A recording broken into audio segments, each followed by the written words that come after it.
President Tinubu calls for collaboration between Nigeria and South Africa to fight illegal mining in Africa.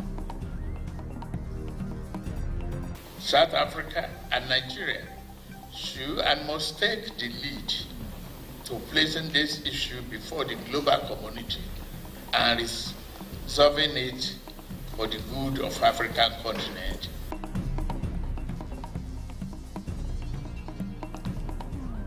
Court orders EFCC to take over Abuja estate with 753 duplexes in largest single asset recovery.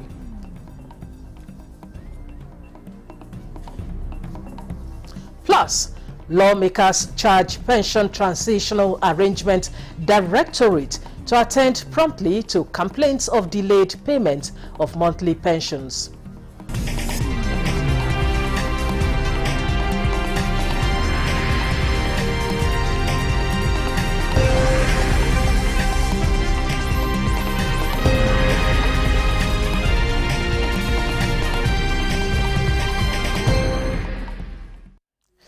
Hello and welcome. This is the news desk at 3 on Nta News24. We are live in Abuja. I am Stella in Amity. President Bola Tinubu has urged President Cyril Ramaphosa of South Africa to join Nigeria in fighting illegal mining in the continent. This was at the South Africa-Nigeria Binational Commission session holding in Cape Town. President Tinubu proposed establishment of an anti-illegal mining group to combat the menace, which he says is fomenting strife, servitude and environmental degradation in the continent. The opposite direction. Throughout Africa, illegal mining is not only robbing our nations of precious income, which could foster development. Sponsored by powerful outside forces, such mining is fomenting strife, servitude, poverty, environmental degradation, and undermining the reach of legitimacy in governance. We cannot allow this inland piracy to become a scourge to our good and healthy design for our people. South Africa and Nigeria should and must take the lead to placing this issue before the global community and resolving it for the good of African continent and its people. Both leaders agreed on the need for the two countries to invest in the youth population for sustainable economic development in the continent. The Nigeria-South Africa Binational Commission was established in 1999 to further strengthen the ties of friendship and cooperation between the two nations. So far, both nations have signed over 3 dozen MOUs and agreements on various areas of cooperation. The Economic and Financial Crimes Commission, EFCC, will be taking over an estate in Abuja containing 753 units of duplexes and other apartments following a ruling for final forfeiture of the assets by Justice Jude Onwebweze of the FCT High Court sitting in Abuja. Tokwe Alabi reports that the assets, according to the anti-graft agency, belong to a top brass of government who is under investigation for alleged corrupt practices.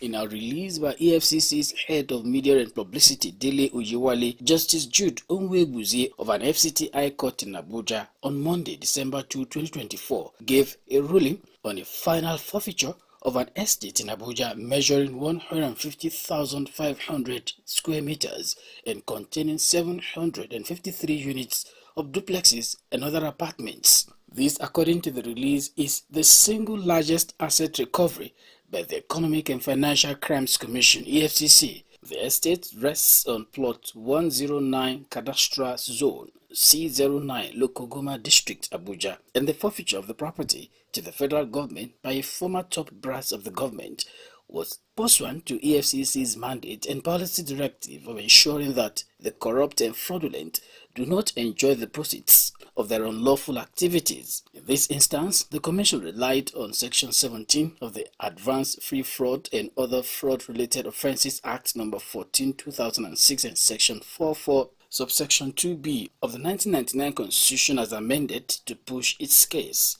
Ruling on the Commission's application for the final forfeiture of the property, Justice Onwebuzie held that the respondent has not shown cause as to why he should not lose the property, which has been reasonably suspected to have been acquired with proceeds of unlawful activities. The release noted the road to the final forfeiture of the property was paved by an interim forfeiture order secured before the same judge on November 1, 2024.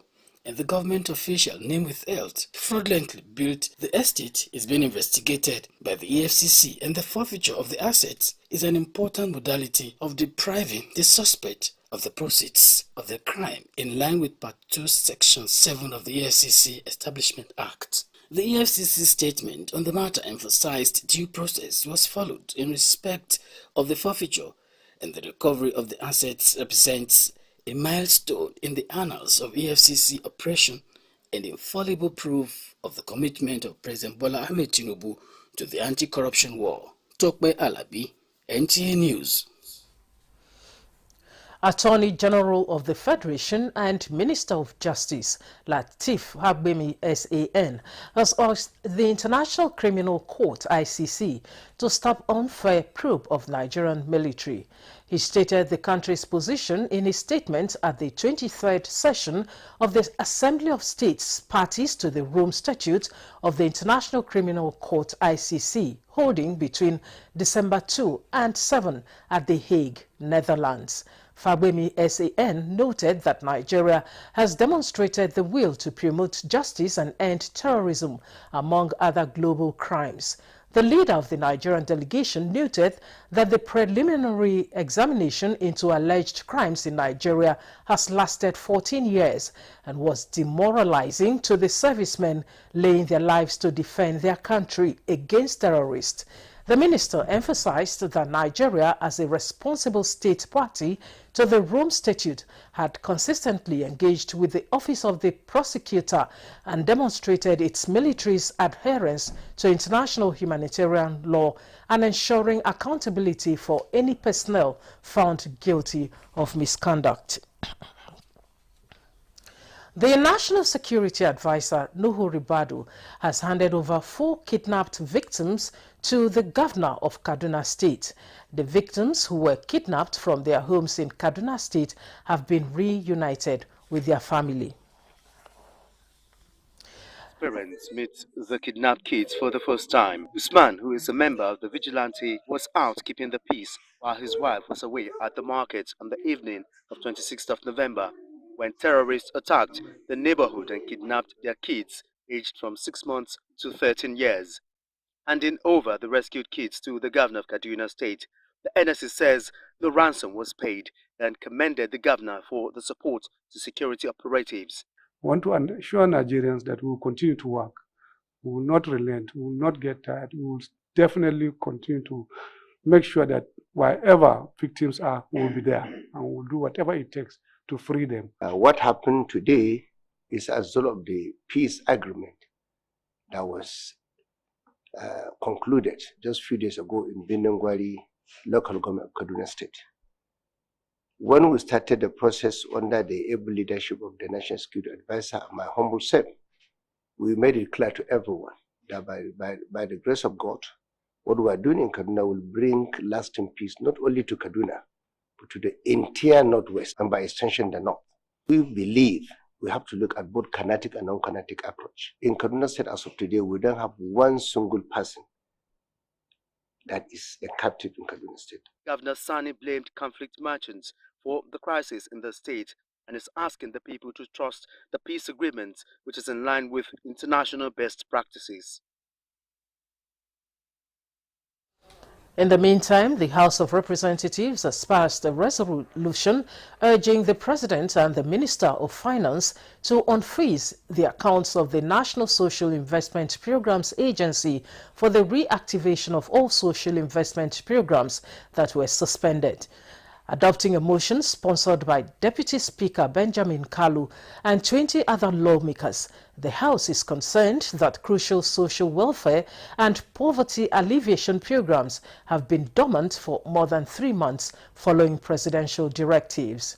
Lawmakers say this is taking a toll on poverty reduction initiatives as beneficiaries are being owed conditional cash transfers and small business grants that can cushion socio-economic challenges.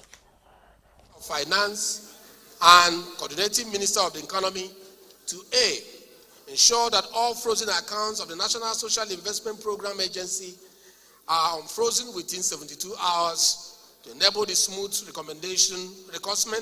recommencement of all the programs of NSEPA, and B, ensure the release of funds to NSEPA for the payment of outstanding stipends owed to 395,731 empowered beneficiaries nationwide without further delay. I urge the president of this country to mandate the relevant authorities to unlock the warehouses across the country. National Assembly correspondent Mitaire Ikben reports that lawmakers are also seeking urgent measures by the federal government towards addressing the spate of boat mishaps in the nation's waterways. Government through the Ministry of Marine and Blue Economy and the Ministry of Transport to conduct a thorough investigation into the recent boat mishaps in Nigeria, to provide insights and recommendations on improving maritime safety, urge NIMASA and NIWA to enforce safety regulations and ensure compliance with international maritime standards. Still from the National Assembly, the House Committee on Pensions has urged the Pension Transitional Arrangement Directorate to attend promptly to complaints of delayed payment of monthly pension to retirees under its jurisdiction. This was during an oversight visit by lawmakers to PITAD's head office in Abuja. National Assembly correspondent Mitaire Ikben reports on this and other parliamentary engagements. This visit by lawmakers to the Pension Transitional Arrangement Directorate is to assess progress and identify challenges with PITAD's mandate of payment of pensions and gratuities to retirees of the federal government under the defined benefit scheme. The lawmakers are interrogating transparency in pension fund administration to ensure efficient use of budgetary allocation and contributory pension funds, which they describe as adequate to pay pensioners. The PFs are controlling over 22 trillion naira of pension funds, and still pensioners are complaining of the lack of payment. If pensions are being paid as at when due, there is no reason why such amount will be lying with the PFC. About the I'm Alive confirmation exercise. So for those that came to us to verify their aliveness, we were able to maintain them on the monthly pension payroll. But for those that did not come, we would not keep paying people that were not sure are alive. Meanwhile, the House Committee on Commerce held a public hearing on 2 bills seeking establishment of the Institute of Leadership, Entrepreneurship and Corporate Governance, as well as the Chartered Institute of Business Educators of Nigeria. This is a bill that is going to capture people at a young age. In a country with our population size and a significant number of unemployed graduates, we must prioritize equipping our young people with the skills and opportunities to be gainfully engaged. Lawmakers assured that the proposed bills will undergo thorough scrutiny before passage. From the National Assembly, Mitaire Ikben, Nta News. This is the News Desk at 3. Let's take a break. More news when we return. Stay with us.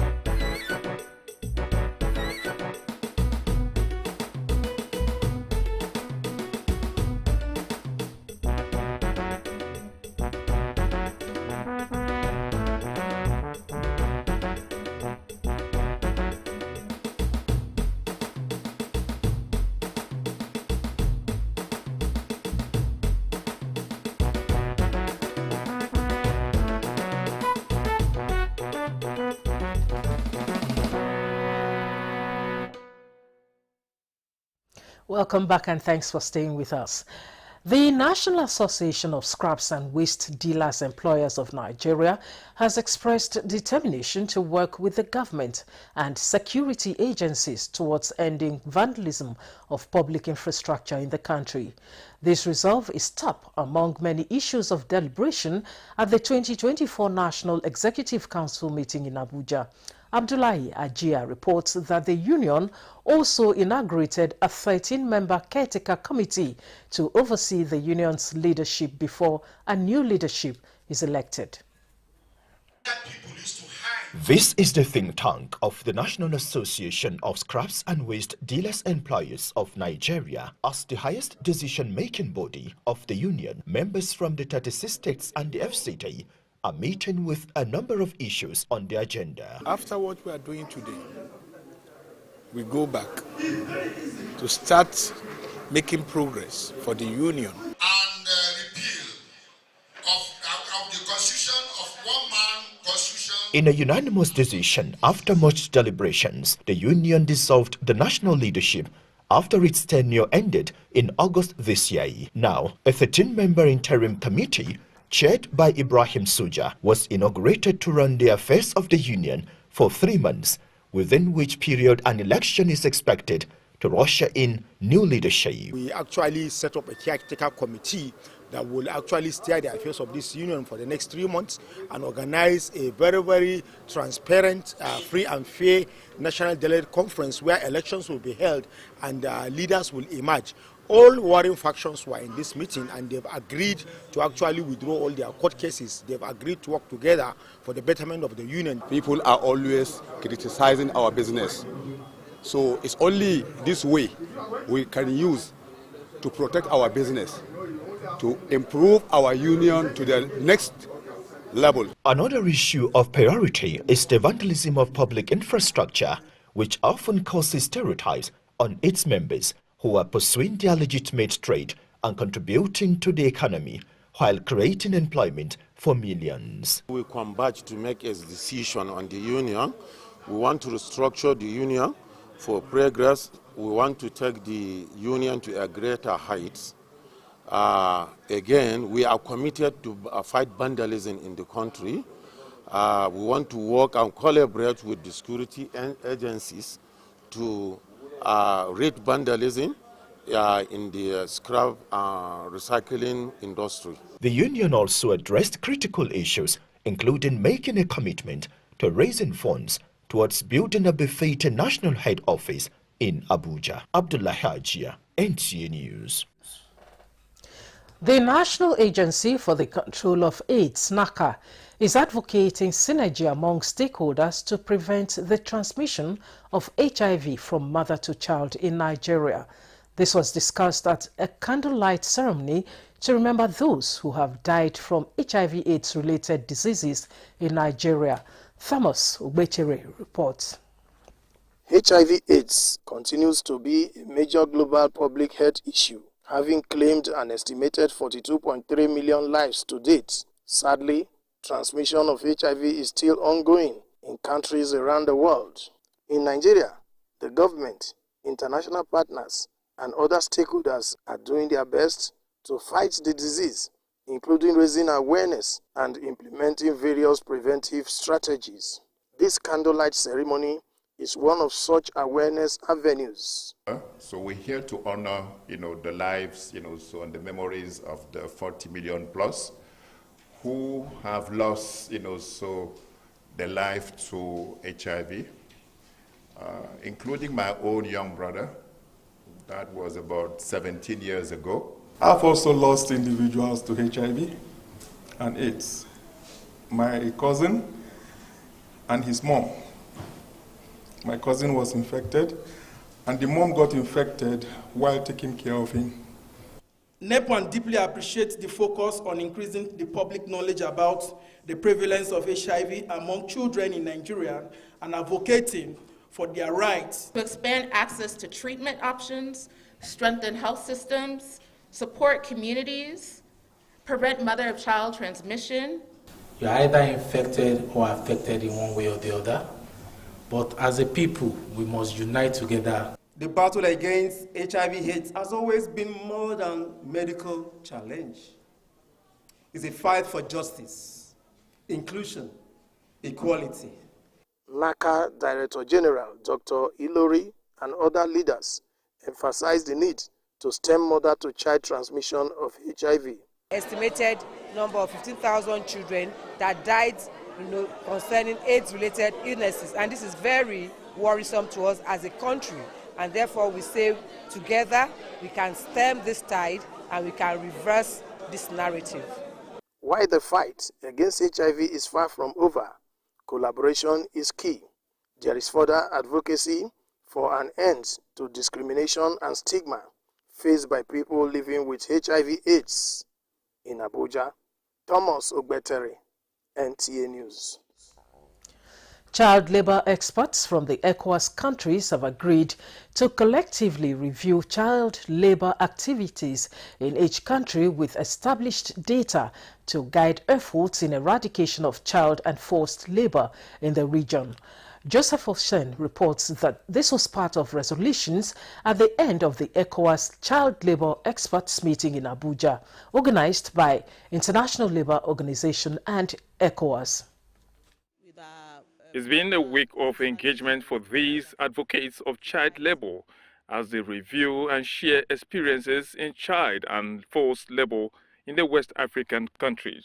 The interface is against the backdrop of increasing rate of child labor in the region, with more than 50% of children aged 5 to 17 reported to be involved in child labor.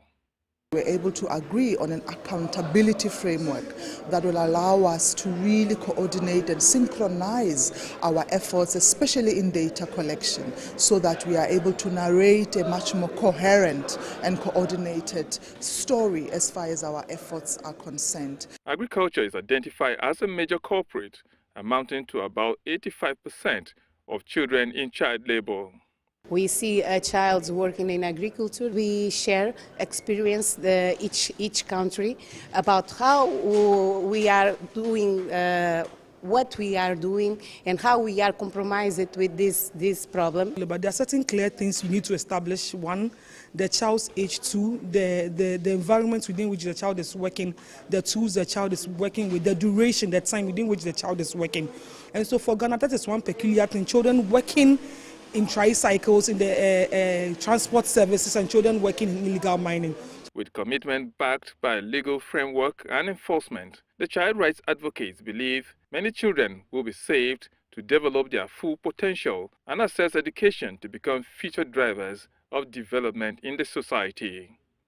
In Abuja, Joseph Utsen, NTA News. And in sports, the NTA All-Stars football tournament ended in a grand style, with Aristo FC clinching the trophy, defeating Stallion FC 2-1. Ndufea Daniel Kumasi has the details. The NTA All-Star Football Tournament Grand Finale started in the grand style with the zonal director taking the sport kick. I'm excited because I know that we're sitting on a gold mine. We're sitting with a group of persons who are disciplined, but who just didn't know that they were living together. I wanted to bring them together, and again, the way it has grown, it only means that it's possible for us to have unity. The final match between Aristo FC and Stallion FC started with fans singing, cheering up their team. Stallion FC came close to take the lead in the early minutes of the game, but Aristo FC goalkeeper was able to keep it under control. The first half of the game ended goalless. A beautiful strike from JS Park gave Aristo FC the lead, but Stallion FC responded immediately with an equalizer from Atta. JS Park doubled the lead with a brace to seal the win for Aristo FC.